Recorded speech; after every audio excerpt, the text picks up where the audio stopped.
How many balls of acrylic do you need?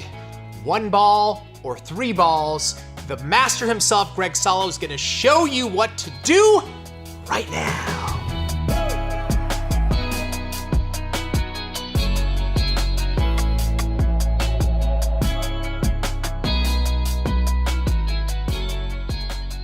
All right, so here's the thing, right?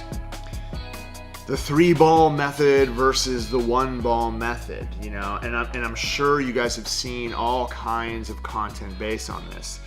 Look, if you're building a nail in 1 bead, 1 pearl, that is fantastic if you actually have the skills to be able to do that. But again, not everyone does. What I want to be able to show you is when is the right time to be able to do that. And again, this is something that you're going to have to work up to. Now, if you're working around the cuticle area, I want you to work towards trying to get the cuticle area in 1, not 3. If you can, I'm gonna show you, I'm gonna draw out a diagram here on the towel so you see exactly what I'm saying. If I have 2 cuticle areas, right? Let's say there's 1 here and 1 here, okay? And you guys can see this here. If I was to apply 1 bead onto the surface and use my brush to walk around, I'm going to have a very consistent liquid to powder ratio, right, with 1. If I was adding 1 bead here and then 1 bead here and then 1 bead here, not only is that going to take a long time to do, but the guarantee to get the same consistency and the same liquid to powder ratio for each bead, it's not going to be that easy, right? So what I want to be able to show you is when you are working around the perimeter of the nail, you have to work towards trying to get it in 1, because this is going to eliminate any problems when it actually comes to lifting. Let me show you in these easy steps. Okay, so I'm gonna break down first, like if we were going to build a nail, right? A 1-ball method nail, when would I do that? Well, if I was sculpting, say, an active length nail, right? And I'm trying to sculpt this out in a speed style format, I've gone ahead and I've prepped the nail and I've already applied protein bond to the surface. If you glue a tip on, you're trying to get 1 bead from cuticle to free edge in the least amount of effort. If I'm sculpting a nail, I want to be able to do the same exact thing, right? But I'm trying to create a shell that's going to be tight around the perimeter of the nail and is going to give me the length, right, that the client expects. You're going to notice I'm going to be using Cover Pink. And what we want to be able to do is I need to get a large enough bead, right, where once I set it to the cuticle area, I'm going to be able to get it to run from this point to this point without basically too dry of a pearl. Okay, so I'm going to submerge my brush. I'm going to get this fairly wet. That way I could pick up a really large bead, right? I'm going to give this a chance to set, and then what I'm going to do is I'm going to set this to the cuticle area. I'm going to release, and then I'm going to use the tip of the brush, and I'm going to walk this around the perimeter of the nail, getting this as tight to the perimeter as I possibly can. And then what you're going to notice is the bead is going to start moving down towards the tip. As the bead moves past the free edge, then what I can do is I can start to use the tip of my brush to lightly feather in the length of desire, right? So if I'm going with an active length, say square nail, right? And it doesn't matter whether it's going to be super square or a tapered square. All I really have to do is kind of brush it out to the desired length. And then once it gets out to a nice desired active length, I could use the side of my brush just to kind of square it off and then use the body to walk it over the top, side to side, nice and even. So you can see I've built this nail in one. Okay, now again, love for you guys to be able to work to this point so that you can get it nice and comfortable from this point to this point. But you have to remember, in order to be able to achieve this in one, you have to have the consistency that allows it to self-level, allows it to move. You don't want it running all over the place. You want it to be able to move from this point to this point in a slow roll. So that means getting a large amount, setting it down, but before setting it down, waiting a couple of seconds, getting the tip of the brush, walking around the perimeter of the nail, making sure you're getting it tight from this point to this point, and then as the product runs down, you're lightly going to brush it out to the desired length, right? So I'm able to create an active length structure, an active length sculptured nail in one.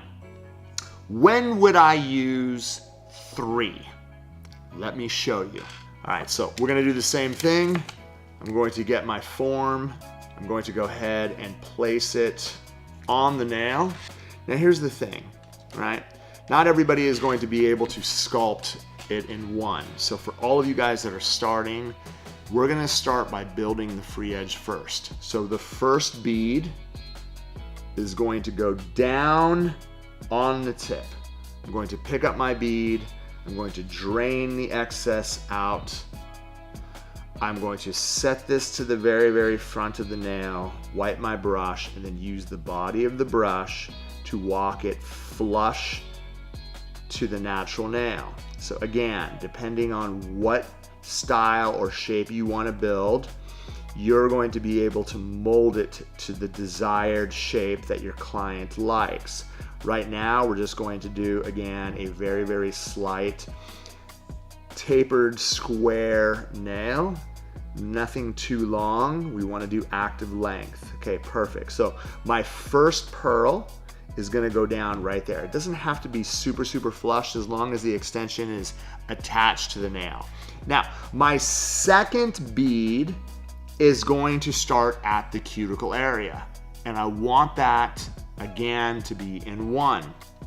So what I'm going to do, I'm going to submerge my brush. All right, I'm going to get a nice healthy bead. 1, 2, 3, around 4 seconds. I'm going to set that down. I'm going to use the tip of my brush. I'm going to lightly walk around the perimeter of the nail, touching this nice and flush. As soon as it runs past the stress area, right here in the corner, I'm going to start brushing the corners forward and then using the tip of the brush at the front of the pearl to kind of blend it into the extension that we created. As everything starts to dry, I can use a very light motion, again, just to start brushing the product over the whole entire surface. Now again, some of you might be thinking, oh wow, that looks like I'm gonna be able to get it in two. I'm not trying to get it into. What I want to be able to do is I want to try to maintain that really good structure through the whole entire surface. That way I have a nice upper arch, right? I don't want to try to brush everything down and then make it too thin through the center of the nail. So my third bead, the third pearl, is going to be my blending bead. I'm going to take my pearl. I could remove some of the excess liquid by just dabbing this off. And then what I'm going to do is I'm going to set that right in between, right here where the space is, with my brush back. Boom. I'm going to blend that in, and then I'm going to use the body of my brush to walk it from side to side. And what this is going to do, it's going to fill in any of the space necessary to make the structure nice and even. This is the 3-ball method when it actually is going to be used to build any type of enhancement. Now, look, again, if I needed to add more, I could add more, right? That's the advantage, is you've created the structure, you have a great cuticle area, the length is of desire. We didn't need more than 3 pearls to be able to create the extension. You're going to be set so that your finishing is going to be really easy. Okay, now here's the thing. When it comes to the cuticle area, right? 3-ball versus 1, okay? Now I'm gonna explain this right here. If you are a newbie, if you are a beginner, someone who's just learning, to take 3 balls and do this, right? Get my first bead, set it down, and then pull through, right? And then I don't have enough here. And then maybe the second one, you're like, that's, that might be too wet. And then you set another bead right here, right? And then you pull through, and you can see how wet it is. Like every time I'm picking up something, it's almost like I'm pulling, look at this, I'm pulling the acrylic off of the nail, right? And then you're like, oh, I don't have enough in that corner. I'm gonna have to get another one. And then I'm adding it to an area there's virtually no space at all. So at this point, you're just like, oh my gosh, like it doesn't look like it's managing quite well. It's piling on top of the acrylic that I actually put before. And what you do is you end up creating this uneven structure around the perimeter of the nail. When you are working around the perimeter of the nail, you have to build it in 1. So let me break this down so you understand what I'm talking about. I'm going to take a form, I'm going to apply it to this nail. Let's just go ahead and build our extension. All right, so again, I'm going to pick up a nice bead. I'm going to remove some of the excess liquid so that when I set it to the free edge, it acts like clay. I'm going to wipe my brush. I'm going to use the brush, right, to walk it nice and tight to the tip. Now again, depending on the shape, if you're going with more of an oval or say an almond shape, make sure that you kind of shape the tip, as you can see, before you start working around the cuticle area. All right, so once we actually kind of have this shaped out, let's go ahead and pick up a bead that's going to work perfectly for not just the cuticle area, but establish the perfect apex. All right, so we're not gonna work with 3 beads. We're gonna work with 1, okay? What I want you guys to do is I want you to submerge your brush, okay? Make sure that when you pick up your bead, everything dissolves. So you can see that when I'm picking everything up, all of the liquid and powder dissolves into a beautiful consistency. Please do not pick it up where it is super dry. The biggest mistake that a lot of newbies make is they take their brush, they dip it, they pull liquid off so many sides of the brush, and then what they do is they hold it into the surface, thinking that if they hold it long enough, they're going to pick up this bead. But you can see this bead, look at this. If I shake it, like a lot of the powder is still stuck to the edges, right? And it's extremely dry and inconsistent. Right? This is not going to be easy to work with. What we need is we need a bead that's going to level, that's going to run. We don't want it to run too fast. We want it to run slow.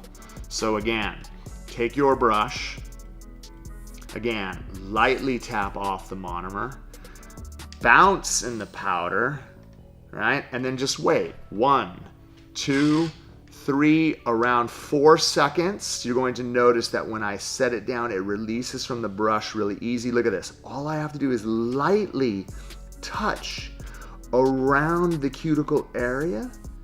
And what we're able to do is achieve perfection around the perimeter of the nail in 1 purl. Then I could focus my attention on using the body of the brush and just start lightly brushing through. Look at this. Everything is going to brush into perfection. Don't worry about trying to take this and bring it to here. That's not the plan. The plan is to create perfection around here. And that is what you're going to have to do in 1 pearl.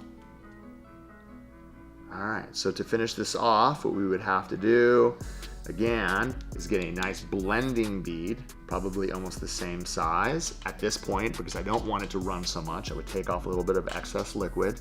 I would set it right here, blend it back, and then use the body of my brush. Just continue to work the nice self-leveling nature of the acrylic down towards the tip. You can see all I'm doing is balancing it, right, back up into the body. And then what this is going to do is it's going to fill the space. And what you're going to be able to do is build a successful enhancement in no more than 3 pearls. Young Nails is committed to giving you the best nail education in the world. Check out more of our videos. Head right over here. And don't forget to subscribe to our channel, and do that by clicking right over here.